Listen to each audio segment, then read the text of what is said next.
बीड जिल्हा रुग्णालयामध्ये सिझरियन नंतर मातेच्या पोटामध्ये हातमोजे रुमाल राहिल्याचं हे प्रकरण आहे।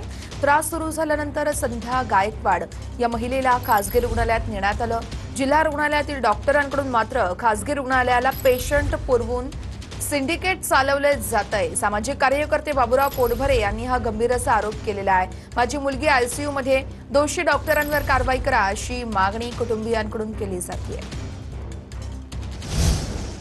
सिव्हिल हॉस्पिटलमध्ये एक मुलगी डिलिव्हरीसाठी ॲडमिट होते। तिचं सीझर केलं जातं आणि सीझर केल्यानंतर तिच्या पोटामध्ये डॉक्टर ऑपरेशनच्या वेळेला ग्लोव्ज टाकून देतात आणि टिश्यू पेपर त्याच्या पोटामध्ये ठेवतात आणि ती मुलगी तडफडून डॉक्टरला सांगते की माझ्या पोटामध्ये दुखू लागलेलं आहे, काहीतरी माझ्या पोटात फिरतंय। तिचं काही ऐकलं जात नाही आणि तिला डिस्चार्ज दिला जातोय। हे डॉक्टर आहेत का खाटीक आहेत? 5 लाख रुपये मागतो की 5 लाख रुपये असल्याशिवाय तुम्ही ऍडमिट करू शकत नाहीत किंवा मी उपचार करू शकत नाहीत।